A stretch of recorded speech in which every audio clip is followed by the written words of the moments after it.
Атака на немецкий военный самолет в небе Германии. Спецслужбы подняты по тревоге. Заявление из Берлина.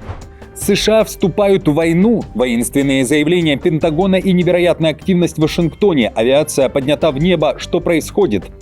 Переброска войск начата. 3 страны заявляют о развертывании своих сил на территории ЕС. Событие не связано с учениями. В чем причина? Одесса и Николаев, цели России. В Кремле заговорили о новых территориях и вхождении юга Украины в состав РФ. Удар по Крымскому мосту. Лондон требует утопить переправу в Керченском проливе. Названо оружие. Словесная перестрелка. Как Зеленский и Лукашенко обменивались вышиванками, а теперь оскорблениями. Новый виток напряжения между Минском и Киевом. Чрезвычайное положение в одной из стран Центральной Азии, а также система домашних штрафов. Как женщина наказывает супруга большими суммами за неисполнение домашних обязанностей. Об этом и не только, досмотрите. Всем привет, это «Время Прядко», коротко, четко и по делу о том, о чем говорят в мире. Как всегда, жду ваших комментариев и ответов на мои вопросы. Пожалуйста, поддержите лайком и поделитесь видео на своих страницах в соцсетях. Время начать.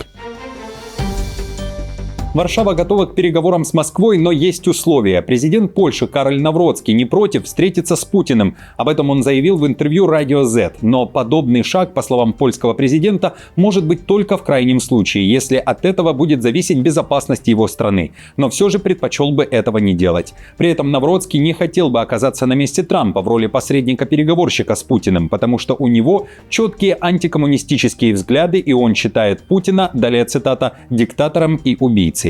Президент Дональд Трамп – единственный лидер свободного мира, способный вести переговоры с Владимиром Путиным. Разумеется, выбор направления этих переговоров и применяемых инструментов остается за ним. Я лишь призываю, чтобы эти инструменты были максимально жесткими в отношении Российской Федерации.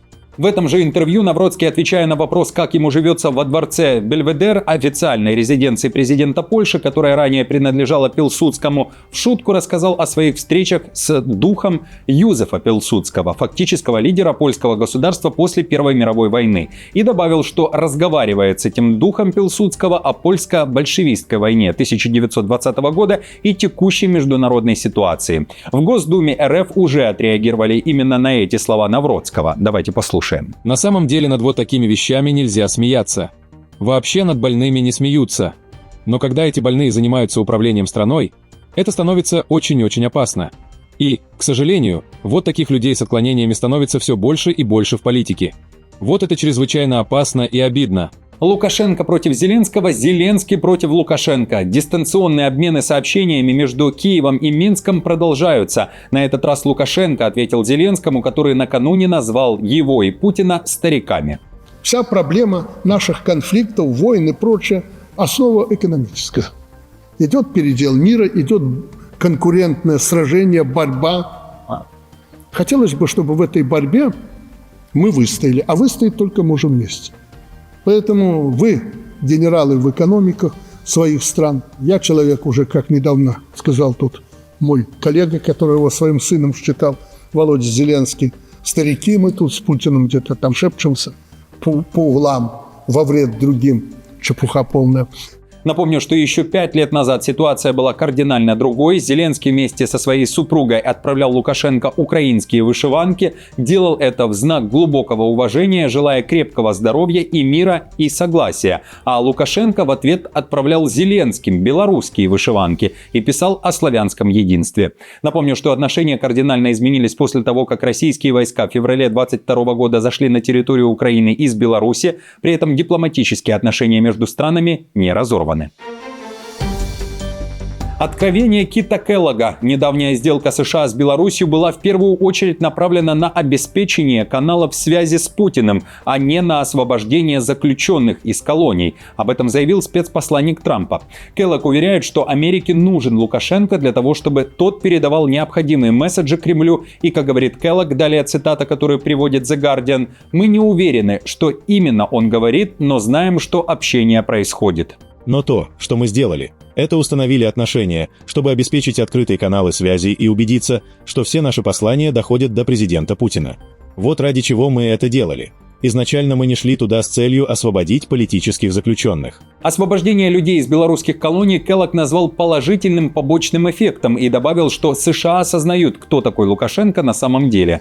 Накануне Келлог также встретился и с Тихановской в Варшаве. Ее представители после этой встречи дали такой комментарий. Мы рассказали, как режим Лукашенко соучаствует в войне, как милитаризуются белорусские предприятия, как Минск участвует в похищении и перемещении украинских детей. Как сегодня отметил сам генерал Келлог, действительно, у них нет никаких иллюзий относительно того, кем является Лукашенко, кто он есть. Зеленский направляет войска в Европу. ВСУ отправлены в Данию. Их цель – поделиться опытом с датскими военнослужащими. В публикации Зеленского говорится, что военные из Украины прибыли для участия в совместных с партнерами учениях, которые могут стать основой для новой системы противодействия российским и любым другим дронам.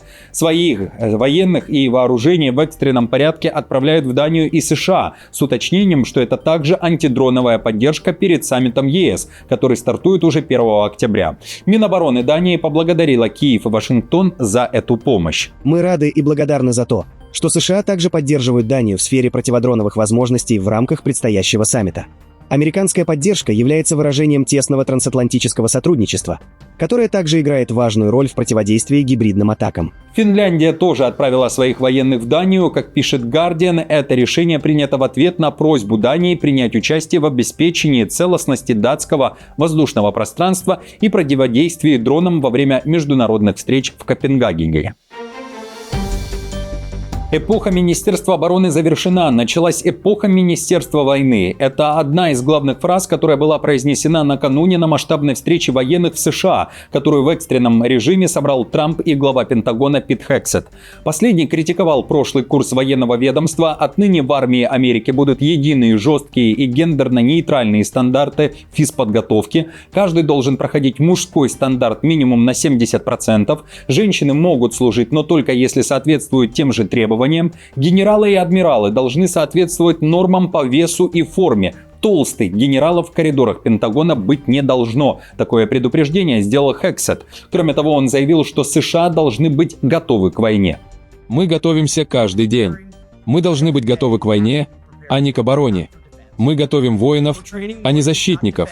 Мы ведем битвы, чтобы побеждать, а не защищаться. Оборона – это то, что вы делаете постоянно. Она по своей сути реактивна и может привести к чрезмерному использованию, превышению полномочий и расширению миссии. Война – это то, что вы делаете редко. На своих условиях и с четкими целями мы сражаемся, чтобы победить. Трамп же, в свою очередь, говорил о необходимости иметь самую сильную и смертоносную армию в мире. Он также поддержал Хексета в вопросе возврата к силе, дисциплине, физической форме и высоким стандартам. Кроме того, говорил о финансировании армии США и, конечно же, не забыл о России и Украине. Путина в своей речи он упомянул минимум 8 раз. Вновь заявил о своем разочаровании им, а также назвал Медведева, который в свое время вспомнил о ядерном оружии, глупым человеком, из-за которого США направили свои подлодки к берегам России. Но я объявил об этом после того, как он упомянул ядерное оружие. А это был на самом деле очень глупый человек из его окружения, который произнес слово «ядерное». Поэтому я отправил 1 или 2 подлодки, не буду говорить точно, 2 ли, к побережью России. Просто чтобы быть осторожным, потому что мы не можем позволять людям разбрасываться таким словом. США готовы вступить в войну, об этом пишет «Голос Израиля», уточняя, что об этом свидетельствует рост индекса пиццы Пентагона, неофициального индикатора военной активности Министерства войны США. Американские самолеты-дозаправщики, ранее летавшие в Европу, перебрасываются на Ближний Восток. По данным автора материала, подобная концентрация сил наблюдалась перед прошлой атакой на Иран. Лондон призывает атаковать Крымский мост. Экс-министр обороны Великобритании Бен Уоллес заявил, что Крым – это слабое место Путина, а потому должен быть нанесен удар немецкими таурусами по Крымскому мосту. В целом же полуостров должен стать непригодным для жизни, считает Уоллес. Далее предлагаю послушать план британца. Поэтому мы должны помочь Украине получить дальнобойные возможности, чтобы сделать Крым нежизнеспособным. Нам нужно перекрыть кислород Крыму. И я считаю, что если Путин поймет, что ему есть что терять, что Крым станет непригодным для жизни или не сможет функционировать, тогда ситуация изменится. Нам нужен комплекс Таурус из Германии, нам нужно разрушить Керченский мост, потому что это памятник самолюбию Путина. И я думаю, если мы это сделаем, Путин внезапно осознает, что ему есть что терять. Напомню, что в службе безопасности Украины говорили, что атаковали Крымский мост 2022 года трижды. В апреле этого года командующий ВМС Украины Алексей Неишпапа заявлял, что Крымский мост остается целью, но для нового удара нужна информационная тишина. А в России при этом предупреждали Вашингтон, Лондон и Брюссель, что любые агрессивные действия против Крыма и Крымского моста будут обречены на провал и получат сокрушительный удар возмездия со стороны РФ. Друзья, каковы ваши взгляды на эти заявления Бена Уоллеса? Помню, что после предыдущих взрывов на мосту в сети были невероятного масштаба дискуссии о том, необходимы ли эти атаки. Одни, конечно же, выступают за уничтожение переправы, другие категорически против. Обсуждали и ответные удары России после инцидентов на мосту. Поэтому делитесь мыслями в комментариях. В России вновь заговорили о планах по взятию под свой контроль Одессы и Николаева на юге Украины. Первое заявление прозвучало из уст Владимира Сальдо, который был назначен Россией главой той части Херсонской области, которую контролирует Москва. Для Украины этот человек перебежчик, против него открыто уголовное дело о госизмене за переход на сторону России. Именно он считает, что жители Одессы и Николаева поддержали бы референдумы о вхождении городов в состав России. Этого не стали отрицать и у Путина. Безусловно, в Одессе и в Николаеве есть много тех, кто, конечно же, хотел бы связать свою судьбу с Россией. Сейчас эти люди вряд ли смогут возвысить свой голос в пользу этого. Это просто опасно для жизни. Напомню, ранее о планах на Одессу высказывался помощник Путина Патрушев. В июне этого года Зеленский заявлял, что Россия хочет захватить Одессу и выйти к границе с Молдовой и Румынией. Тогда он также говорил, что Одесская область является, далее цитата, одной из главных целей России для провоцирования хаоса. Итак, друзья, опять на повестке дня разговоры об Одессе. Как считаете, почему именно сейчас? Оставьте также свое мнение под этим видео. Вновь говорю, спасибо всем вам за ваши лайки. Увы, приходится о них говорить. Таковы правила площадки. Поэтому, если не сложно, ставьте лайки, делитесь видео и да, подписывайтесь активнее, чтобы не потеряться. А я продолжаю.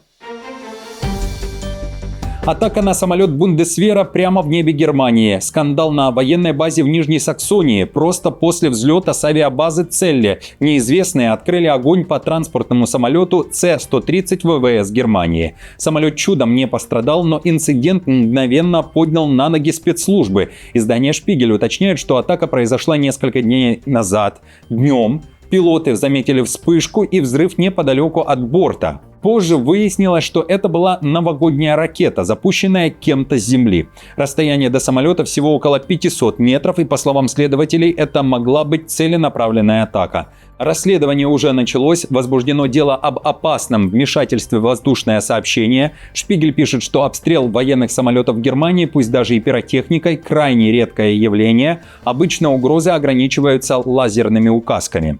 Издание уточняет, что на вооружении ВВС сейчас всего 6 С-130, и они играют ключевую роль в переброске войск и гуманитарных миссиях. Недавно их использовали для доставки помощи в Газу. Даже если эта акция не была серьезной попыткой атаковать самолет ВВС, ее участникам грозят серьезные последствия. Опасное вмешательство в воздушное сообщение строго наказывается властями и может повлечь за собой крупные денежные штрафы или даже тюремное заключение. В настоящее время ВВС Германии располагают 6 самолетами Си-130. В Узбекистане объявлено чрезвычайное положение из-за хлопка. Президент страны Шавкат Мирзиёев объявил 10-дневное ЧП для организации сбора урожая хлопка. Этот процесс должен пройти без потерь сырья, говорят в администрации Мирзиёева. В уборке задействовано более 900 машин, фермеры обеспечены удобрениями и горючим по льготным ценам. Однако в некоторых регионах Узбекистана, таких как Самаркандская, Сырдарьинская и Наваийская области, есть отставание по графику. Как пишут местные СМИ, в этом году в стране посеяли в частности китайские сорта хлопка. Чтобы сельхозработники работали более усердно, власти решили выплачивать им зарплату каждый день. На это у нас достаточно средств в фонде. И совместно с коммерческими банками мы запустим систему ежедневных выплат фермерам. Теперь после уборки хлопка рабочая сила получит деньги прямо в поле. Для этого объявлено чрезвычайное положение, и все работы будут организованы. И напоследок, друзья, уже традиционная информация для настроения, в частности о системе домашних штрафов. Американка Джесс Райт придумала необычный способ мотивировать мужа Ди Джея не забывать о домашних делах. Каждый месяц женщина выставляет супругу счет за невыполненные обязанности, пишет издание Unilet.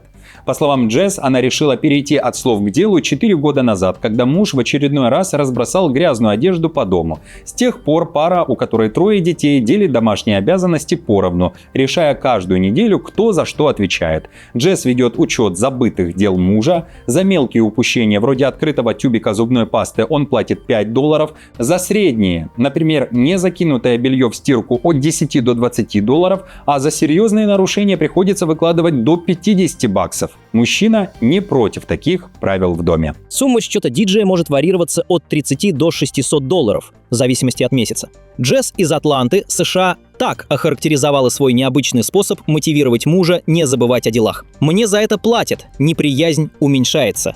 Удивительно, но диджеи не против такого метода. В конечном счете мы хотели сохранить мир. Это нестандартно. Мне нравится система. Она не кричит. «Я просто плачу, и все», — сказал он. Друзья, на этом все. Спасибо вам большое за поддержку. Спасибо, что многие каждый день со мной. Делитесь моим видео на своих страницах в соцсетях. Оставляйте лайки и комментарии. Для меня это очень ценно и важно. Напомню, что новости за неделю собраны в плейлист. Переходите и смотрите. До встречи.